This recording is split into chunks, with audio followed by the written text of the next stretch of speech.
at the Marquee, and Dennis Wilcox was in the audience, and they just virtually sacked most of Iron Maiden, and they were left with one or two of them standing around.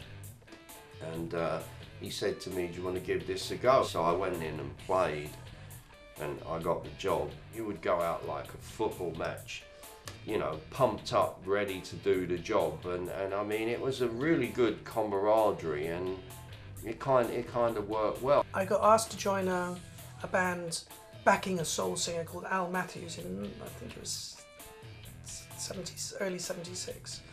And this was the first time I played in a professional band. I kind of lied about my age a bit, said I was older. He came down from Bristol as a young lad, and I think he was 18. I was looking at the Melody Maker, because that was the only way that you could connect with musicians back in the day.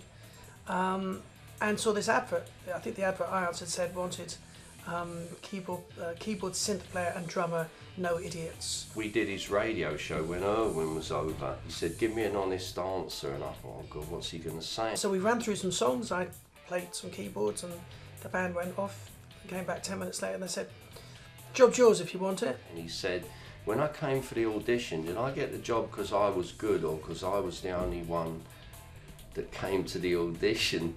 I said, "Well, you was the only one that came to the audition." I said, "But we did like you." Me and Steve, we were like good mates from when we met with Smiler, and then later on he asked me if I was interested, which I jumped at the chance. I realised that this band was going places, and then there was something unique about them.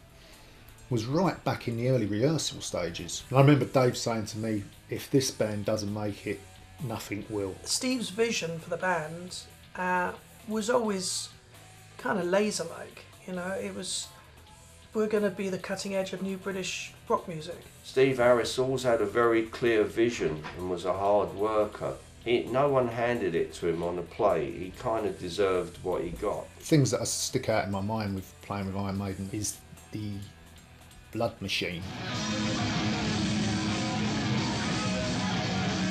It was like a box with a mask on the front, surrounded by 100-watt light bulbs.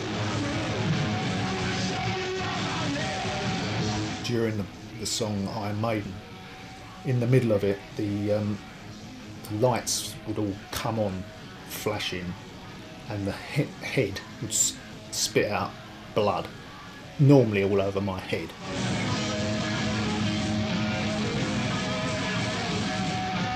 Night after night, I used to come home soaked in this, which was like basically food dye. I've still got remnants, I've still got skins now, drum skins that's covered in this oil. I've never got rid of them, I've always kept them.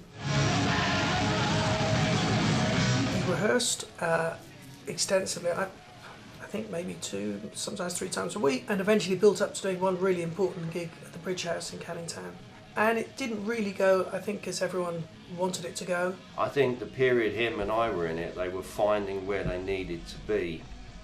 The one guitar wasn't right for them, and the keyboards really wasn't right. At the end of it, it was a bit of an anticlimax, and I remember calling Steve from the payphone in Terry's hallway in his flat and saying that I'm moving on to different things. Iron Maiden busted in half at one point. Me and Dennis went one way, but we took a lot of bad advice in what I did. We crashed and burned after about 15 months. My time with Iron Maiden made me more passionate about drumming. I was pleased to join them. I mean, it was interesting, you know. I got on with them all right, apart from a bit of arguing, but then I argue with everybody, really. I mean, I have quite strong opinions about things. I look at that period really fondly, but I think I learnt an enormous amount.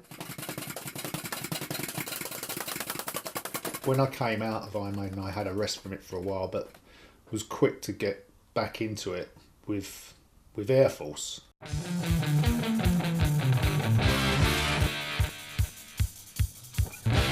We just really wanted to get a band going and do gigs and just get out on the road again.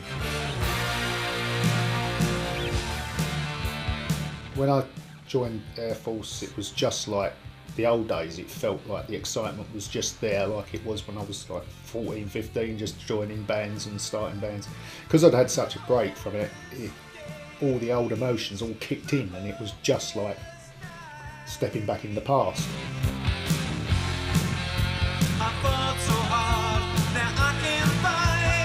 After Maiden, I did so many things. I was a Eurovision Song Contest UK finalist 4 times, and I did my final one on, I think it was 2000. And actually, what was really weird was we did the sound check and everything was fine. I could hear the voice, I could hear the backing track, it was great. Then they brought the audience in and they did the show, and they did that Top of the Pops thing where they artificially get the kids to scream and be excited. So there's all these stage managers prodding them and kind of screech around, and I go, yeah!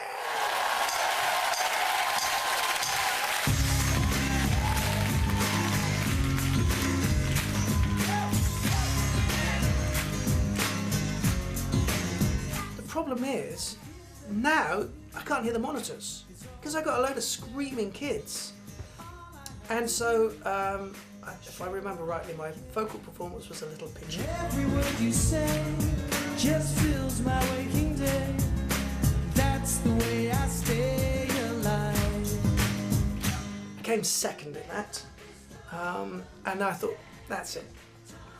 I've done my time now. That's my love. Terry wanted to restart playing music when we met, and he was looking for people, and then there was a drummer who was kind of technical and busy but not reliable. So I was going on the jams, he seen me playing, and then he asked me like, if this guy don't work out, do you have some time to come around? So there was no Buffalo Fish there, and then I didn't join Buffalo Fish, I joined Terry.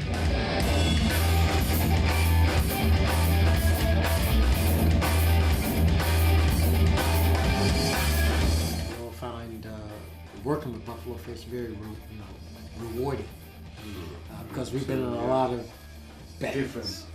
A lot of Yeah, different yeah, bands. a lot of different A sessions. lot of bands. Yeah. Yeah. So the, If you know that you know the song, listen to me what I say. The thing here is you've got four very different individuals come together with different skills. And we've all pulled together, we've all learned something from each other. They try to rule your head.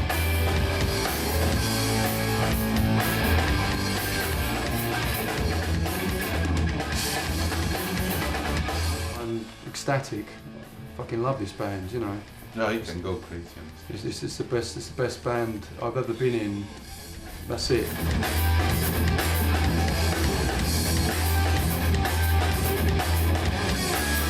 I was with my Dutch cousin one time, they're all about 9 foot tall, and he said, you should have never left Maiden. I said, why? He said, we'd be sitting by a swimming pool now. All that you know it's wrong. All the people, what they say. Tell your mind, feel when you got to the wrong way. Leave a comment, click the like button, do all the appropriate things. All the above. Press the appropriate buttons. Fantastic. Okay. It's the Tony Moore Musical Emporium, and we're live on Soho Radio. Soho Radio started about 2 years ago. It was in April 2014.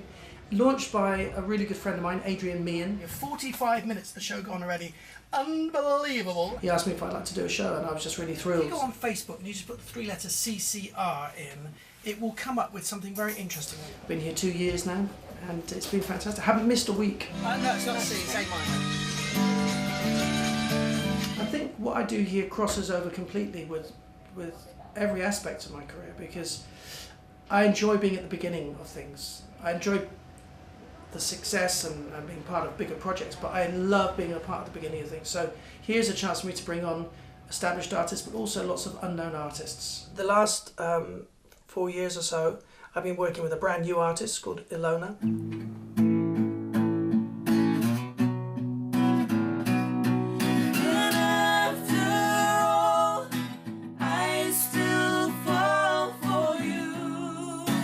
We've spent 4 years starting, at the very ground floor. and we've kind of worked really closely together to create a career for her. It's been great because I feel like we get better all the time. So this is 4.5 years later, and we've written maybe over 50 songs together.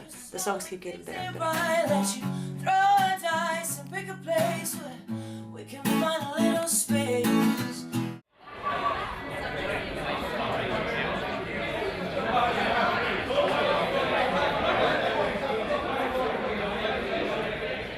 Terry at the Origins of Iron release party after a great many years. It's great to see him again after all that time. The complete lineup that I was in will be here tonight, but Tony Moore will be here later on and a lot of the other guys.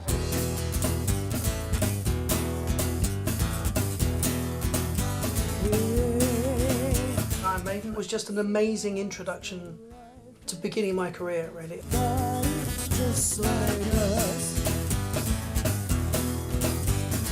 If I hadn't done that, I think I may well have ended up just staying in Bristol.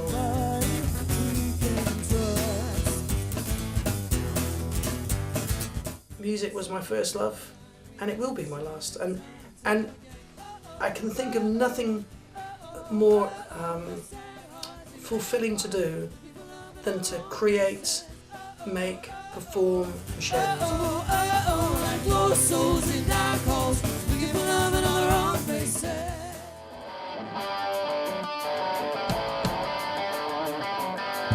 37 years ago that I played with Iron Maiden.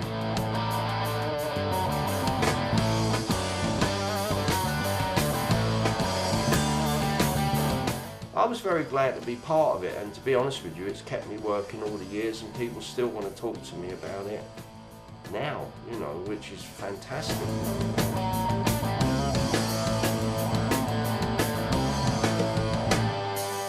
It's a privilege to still be part of it, but from the point of view of our band, it's helped us because it's shone a big light on us. But y'all miss who and when it's gone.